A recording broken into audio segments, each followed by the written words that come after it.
Oke, selamat malam, selamat berjumpa lagi dengan saya Naim Arkananta di Ahmad Dahlan Project. Dan malam hari ini saya berada di Mountain Cafe, salah satu kedai kopi yang ada di Kabupaten Nrekang. Dan di samping saya sudah ada teman saya, Mr. Rahim.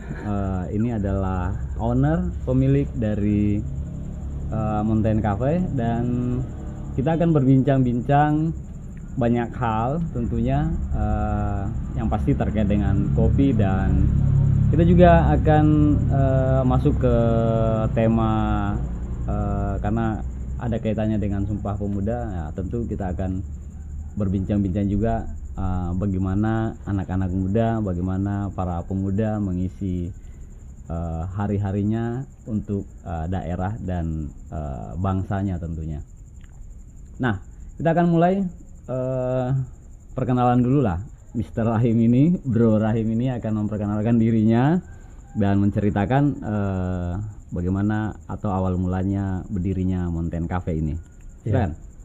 Oke, terima kasih Bung Naim Arkananta. Arkananta, bos. Kita ngobrol santai saja ya. Yoi. Ya, oke. Awal mula dari Mountain Cafe Coffee Clinic dari 2016 berdiri. 2016 berdiri, dimana pada saat pertama kali kedai Mountain Cafe terbuka itu diawali dari namanya Galeri Kampung Angin Mamiri. Galeri Kampung Angin Mamiri ya. Nah, pada saat pertama kali soft opening itu 2016 pada saat Festival Sungai Sadang. Festival Sungai Sadang 2016. Iya. Oke. Itu Festival Sungai Sadang kita pertama kali soft opening. Dimulai dari ngontrak. Dimulai dari awal berbisnis lah. Nah, jadi awal mulanya ini ngontrak dulu gitu. Ngontrak. Awal ngontrak, belum punya anak ya. Dari awal dari situ beranjak, alhamdulillah bertahan setahun ngontrak dan harus berpindah. Nah, alhamdulillah sekarang sudah kita punya rumah produksi tersendiri. Mountain Cafe Coffee Clinic merupakan salah satu nama yang pertama kali saya ambil pada saat naik di Latimojong. 2007 di Latimojong, selalu saya mengagungkan adalah Latimojong. Ya, bisa dikatakan gunung tertinggi di Sulawesi Selatan. Ya. Bukan di Sulawesi Selatan saja, hanya di Sulawesi. Nah, dari situ namanya mountain kita cetuskan. Gunung. Nah, kliniknya merupakan salah satu tempat edukasi teman-teman untuk membuka peluang usaha. Usaha apa saja atau usaha khusus kopi, khususnya kopi. Nah, dari situ yang kita buka. Jadi Mountain Cafe Coffee Clinic memiliki satu lagi brand, ada brandnya. Brand situ yang kita kasih keluar adalah Kopi Asik. Kopi Asik. Itu salah satu UMKM kopi asik yang keluarnya adalah Kopi Asik. Itu jadi Mountain Cafe Clinic mengeluarkan brand lagi namanya Kopi Asik. Kopi Asik. Kenapa memilih ke kopi? Kopi merupakan salah satu komoditi unggulan ya. Salah satu komoditi unggulan yang ada di Kabupaten Nrekang. Dia salah satu yang terbesar di Sulawesi Selatan. Salah satunya. Nah, dalam satu tahunnya itu dia bisa menghasilkan dalam satu panennya itu sekitar 7.000 ton.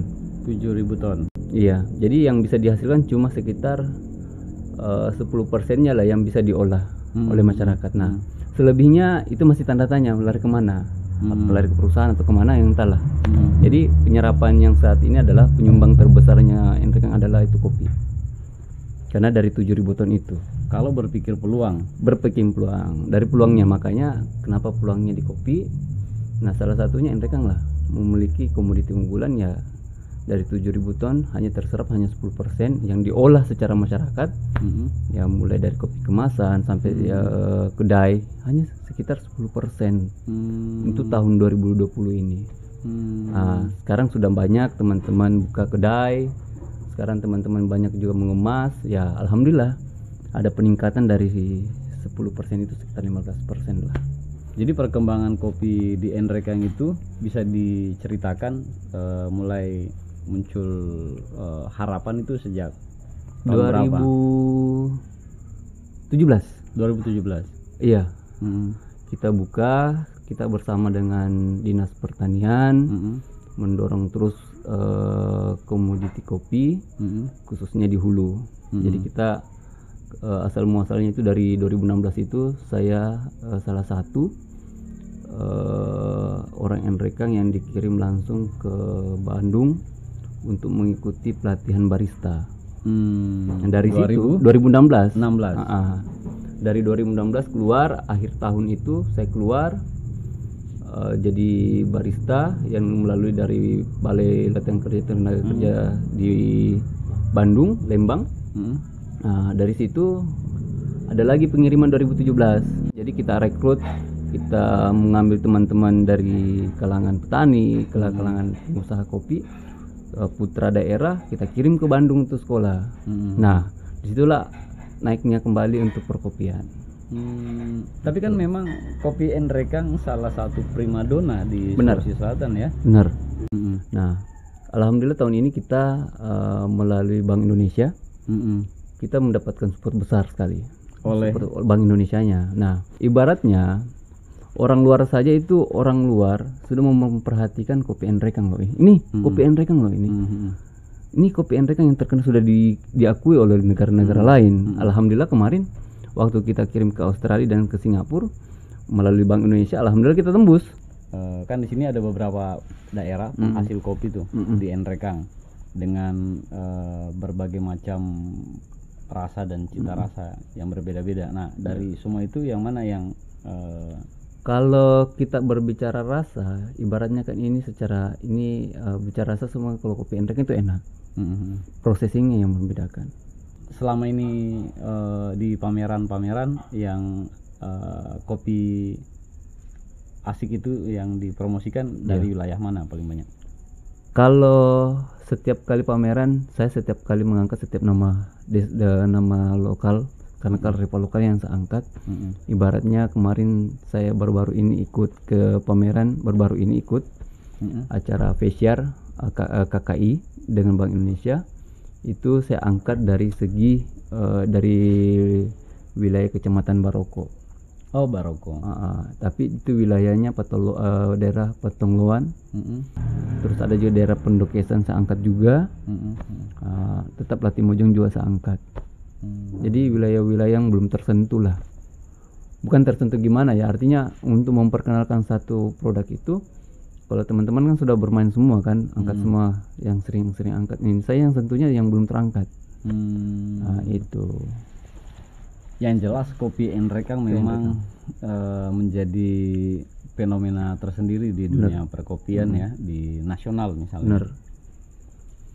Nah, masuk di masa-masa pandemi, bagaimana kualitas harga atau bagaimana persaingan harga yang terjadi di kopi? Pada saat pandemi 2003 bulan 3. Bulan 3 kan sudah lockdown. Harga waktu itu anjlok habis. Langsung dari harga berapa? Dari harga 4.000 per liter. Nah, itu kita panen pada saat bulan 4, bulan 5 itu kan sudah mulai panen perdana. Sudah beberapa wilayah sudah mulai panen. Harga anjlok, tidak ada pasar karena pasar sudah tutup. Nah, terbuka keran pasar untuk wilayah Sulawesi Selatan. Untuk tampungan di gudang-gudang di Makassar paling terbukanya untuk wilayah Makassar, untuk stok gudang di Makassar. Nah, itu pun harganya masih anjlok. Mountain Coffee ini sudah pernah MOU ekspor? Pernah. Sudah 2 kali. Baru-baru ini kita ekspor. Kita ekspor ke Australia sama ke Singapura. Itu cuma mikrolot. Berapa? 60 kilo. 60 kilo. Tapi kalau misalnya di dalam soal uji cita rasa di tingkat nasional ini, kopi Nrekang memang pernah berjaya atau? Kopi Nrekang pernah berjaya. Pernah berjaya melalui teman-teman yang ada di Baroko, teman-teman yang ada di wilayah Buntu Batu. pernah terkenal. Ibaratnya tinggal bagaimana mempertahankan cita rasa itu kembali. Nah, inilah yang kita anggap yang perlu didorong oleh pemerintah. Kalau namanya untuk mempertahankan itu kan harusnya tiap tahun cupping score, untuk cupping, ikuti lomba. Ini yang kita dorong terus supaya teman-teman petani dibukakan peluang, ikutkan cupping, dapatkan skor. Dari skor inilah yang ditawarkan ke buyer. Nah, ibaratnya beberapa buyer peminta kopi, ibaratnya berapa hasil cuppingnya. Ini kan tiap tahun kita update. Nah, dari sini harusnya didorong dari pemerintah. Alhamdulillah tahun ini dari 2 orang ikut mewakili Sulawesi melalui Ekra, itu yang binaan Bank Indonesia. Cuma ada 2. Satu Kopi Asik, 2 Sukma Jahe. Sukma Jahe itu yang ada di Makassar. Oh, Dari 3 hampir sekitar 1000 lebih pendaftar. salah satunya Mountain Cafe, Kopi Asik Enrekang. Nah, apa yang harus dimiliki oleh teman-teman, khususnya anak-anak muda, supaya bisa juga bersaing dan bisa tumbuh dan minimal ya seperti apa yang dilakukan oleh Mountain Cafe dan Kopi Asik? Perkuat manajemen. Perkuat manajemen dan juga regulasi pemasaran. Intinya itu. Intinya manajemen keuangan dan bisnis plan ini yang utama. Posisinya kita bertahan bagaimana kita mengatur uang bisnis dengan uang pribadi. Ini yang kita atur. Nah, ibaratnya teman-teman yang intinya cuma ada dua. Kalau kita sudah bisa membedakan yang uang pribadi dengan uang perusahaan, sudah, itu akan jalan. Kita harus bangga lah dengan kopinya Enrekang. Dan jangan selalu membedakan kopi ini. Semuanya kopi Enrekang itu enak. Kopi itu enak. Iya, apa harapan Anda terhadap para teman-teman, para pelaku kopi yang khususnya anak-anak muda? Harapan saya cuma satu, perkuat di sistem manajemen.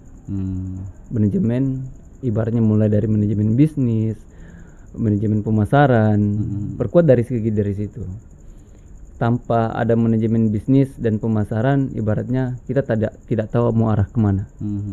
Nah, kalau kita sudah punya itu, perkuat dari segi itu, minimal bisnis matching, ya alhamdulillah. Kita sudah menentukan arah. Ke depan. Mungkin seperti itu, Bung Naim. Oke. Luar biasa memang. Teman Serius saya ya, serius ya. serius santai. Oke, baik teman-teman, sekian dulu bincang-bincang saya dengan Mr. Rahim, owner Mountain Cafe, dan ini adalah podcast kedua saya di Ahmad Dahlan Project. Jangan lupa untuk subscribe dan salam. Like, comment, and share. Mountain Cafe. Saya Naim Arkananta. Assalamualaikum warahmatullahi wabarakatuh.